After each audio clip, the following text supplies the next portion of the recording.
Hello दोस्तों, आज की वीडियो में हम देखने वाले हैं कि किस तरीके से हमने अपनी पीएलसी किट में वायरिंग की हुई है और किस तरीके से हमने जो हमारे और हार्डवेयर हैं उनको हमने यूज़ में लिया हुआ है। तो देखिए दोस्तों, सबसे पहले मैं आपको बता दूं मेन सप्लाई हम कहाँ से देंगे।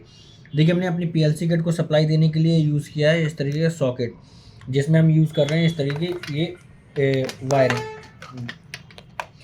तो यहाँ से हम देंगे 220 वोल्ट सप्लाई। तो यहाँ से हमने ये सॉकेट यूज़ किया है।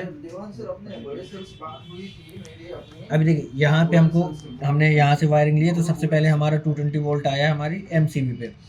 एमसीबी से हमने डायरेक्टली इसके बाद सप्लाई दिया है, वायर कनेक्ट किए हुए हैं अपने पावर सप्लाई को। ये हमारा पावर सप्लाई है जहाँ पे हमने लाइव और न्यूट्रल दिए हैं।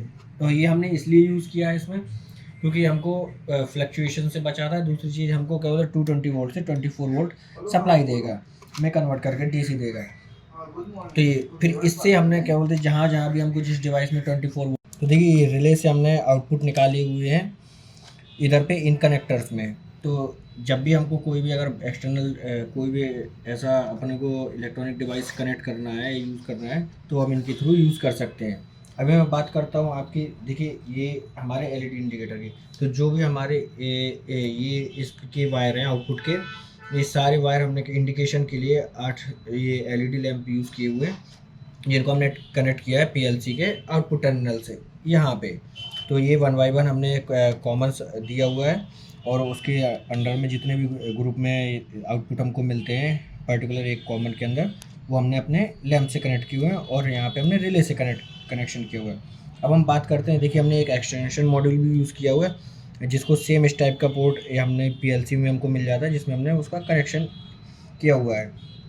और देखिए अभी हमने पीएलसी के एसएस में दिया हुआ था, यहाँ पे मैंने आपको जैसे कि बताया कि हमने दिया है यहाँ पे सिंकिंग टाइप वायरिंग यूज़ की, तो 0 वोल्ट दिया है। लेकिन जब हम एक्सटेंशन मॉड्यूल की बात करते हैं तो यहाँ पे देखिए इसमें भी एक एसएस हमको मिल जाता है, जिसके अंदर भी हमने यूज़ किया है सोर्स टाइप वायरिंग।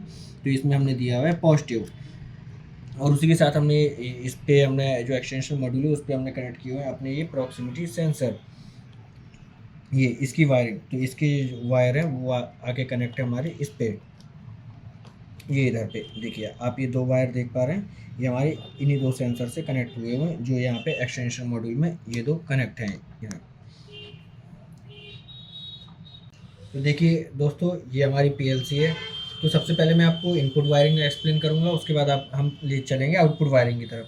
तो देखिए सबसे पहले इनपुट वायरिंग की अगर मैं बात करूँ, तो देखिए मैंने आपको ऑलरेडी इनपुट के बारे में नॉलेज दिया हुआ है।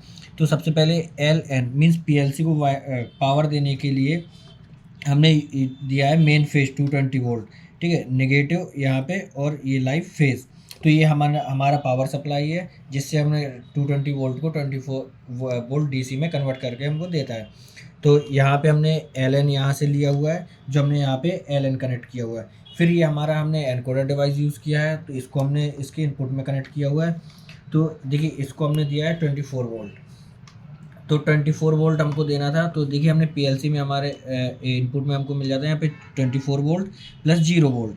तो हमने इसको जो इसके पॉइंट्स थे वो हमने 0 वोल्ट के टर्मिनल पे और 24 वोल्ट पे हमने एनकोडर अपना कनेक्ट किया हुआ है। अब हम बात करते हैं देखिए एसएस की।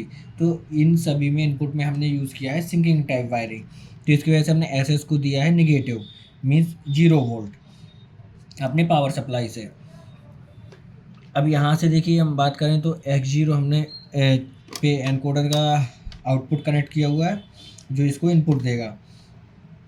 और यहाँ से हमने अपनी इनपुट डिवाइस कनेक्ट किए हुए हैं 0, ये 2, 3, 4, और यहाँ से ये जो हमने वायरिंग की हुई है हमारे इनपुट टर्मिनल्स हैं। इनपुट के लिए हमने वायरिंग की हुई है, जिसमें हमने दिया है 24 वोल्ट, वो भी पुश बटन के साथ। तो ये जो हमारे 8 पुश बटन है, इनको हमने इधर पे कनेक्ट किया हुआ है। तो ये हमारी इनपुट वायरिंग है। आप पर्टिकुलर ये देखेंगे तो ये पूरा बंच हमारा इनपुट के लिए पुश बटन से कनेक्टेड है, और ये सारे वायर हमने यहाँ पे सीक्वेंस में यहाँ पे कनेक्ट किए हैं। पहले पुश बटन को दूसरे पुश बटन, इस तरीके से हमने 1 बाय 1 यहाँ पे इनपुट लिए हुए हैं। अब हम बात करते हैं आउटपुट की।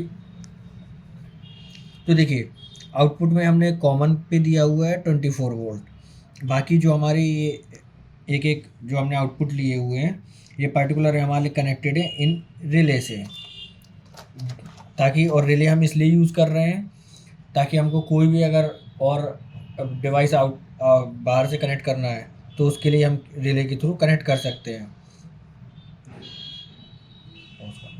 देखिए ये हमने अपनी HMI डिस्प्ले यूज़ की हुई है स्क्रीन, जिसमें 24 वोल्ट हमको DC देना था। तो जैसा कि मैंने आपको बताया कि हम यूज़ कर रहे हैं ये पावर सप्लाई का अपना, तो पावर सप्लाई में हमको 24 वोल्ट DC मिल जाता है। तो हमने इसके टर्मिनल पे HMI पे कनेक्ट कर दिया। देखिए ये पॉजिटिव और ये नेगेटिव।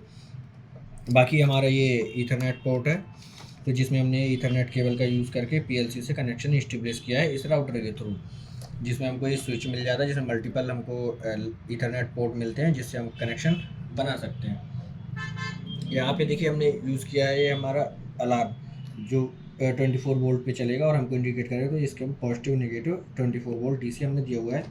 ये हम यूज़ कर रहे हैं मेन सप्लाई हमारी इंडिकेशन के लिए, जो हमको वोल्टेज बताएगा कितना वोल्टेज है। तो उसके लिए हमने ये LED स्क्रीन यूज़ की हुई है, और ये हमारी बताएगी मेन 220 वोल्ट। तो ये थी हमारी PLC की वायरिंग, जो कंप्लीट हमने इस हार्डवेयर के थ्रू समझी।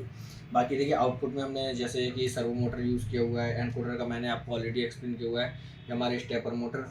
तो इसको हमको जिस तरीके से रिक्वायरमेंट रहती है उस तरीके से हम कैसा है कि आउटपुट टर्मिनल में वायरिंग कनेक्ट कर देते हैं।